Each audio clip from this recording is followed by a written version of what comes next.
क्या तुमको भी एसएसटी जैसे हार्ड सब्जेक्ट में 95 प्लस नंबर स्कोर करना है तो तुमने एक सही वीडियो पर क्लिक किया है।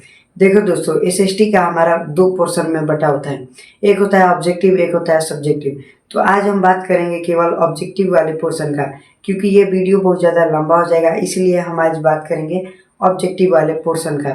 तो देखिए दोस्तों, बहुत सारे स्टूडेंट्स का यही डर रहता है कि एसएसटी का ऑब्जेक्टिव कैसे याद करें, उसे लंबा समय तक अपने दिमाग में कैसे रखें, उसे एग्जाम में कैसे टिक करें, कैसे उसको एनालाइज करें, कैसे लिखें। तो दोस्तों, ये वीडियो बेसिकली उसी टॉपिक पर है, तो इस वीडियो को पूरा देखिए। देखिए दोस्तों, हमारा जो ऑब्जेक्टिव है एसएसटी का, वो बुक के अंदर से भी आता है और पीवाईक्यू से भी आता है।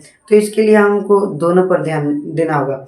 तो हमारा सबसे पहला स्टेप है कि आप लोग ट्यूशन या ऑनलाइन कोचिंग करते हैं तो उससे अपना सारा सब्जेक्ट पढ़ लीजिए। मतलब कि जैसे कि ट्यूशन में जितना सब्जेक्ट पढ़ाई हुआ है वो सारा सब्जेक्ट पढ़ लीजिए। फिर एक बार घर आकर अपना उस सब्जेक्ट का चैप्टर का बुक रीडिंग कर लीजिए। ये दोनों स्टेप करने के बाद, जैसे कि आप स्कूल में पढ़ें या ट्यूशन में पढ़ें या कहीं पर भी वो चैप्टर पढ़ें, तो उसको एक बार घर आकर पढ़ लीजिए। फिर उसके बाद आप क्या कीजिए कि उस सब्जेक्ट का ऑब्जेक्टिव देख लें, ऑनलाइन से ऑब्जेक्टिव देख लें। ऑनलाइन पर बहुत बढ़िया बढ़िया ऑब्जेक्टिव रहता है उस सब्जेक्ट का, उस चैप्टर का। तो आप ऑनलाइन से उस सब्जेक्ट या चैप्टर का ऑब्जेक्टिव देख लें।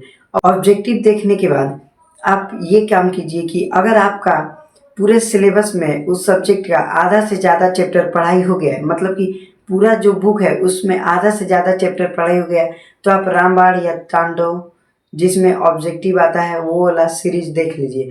उस सीरीज को देखने के बाद आप एक मोस्ट इम्पोर्टेंट काम कीजिएगा कि आप पीवाईक्यू का जो ऑब्जेक्टिव है वो लगाइएगा, क्योंकि मोस्टली ऑफ द क्वेश्चन हमारे पीवाईक्यू से ही आता है। इसलिए आप पीवाईक्यू वाला क्वेश्चन सबसे पहले लगाइएगा। अगर आप पीवाईक्यू वाला क्वेश्चन लगा दिए तो समझिए कि आपका ऑब्जेक्टिव 40 में ले 35 या 30 ऐसे ही बन जाएगा। और आपको और 5 के लिए ये काम करना है कि एक हफ्ता बना लीजिए और उस हफ्ते में आप ऑब्जेक्टिव लगाइए। जैसे कि 10 चैप्टर रख लीजिए, उस 10 चैप्टर का एक हफ्ता में लगाइए, फिर उस 10 चैप्टर का उसके अगले हफ्ता में लगाइए। ऐसे कर करके ऑब्जेक्टिव आप लगाते रहिए।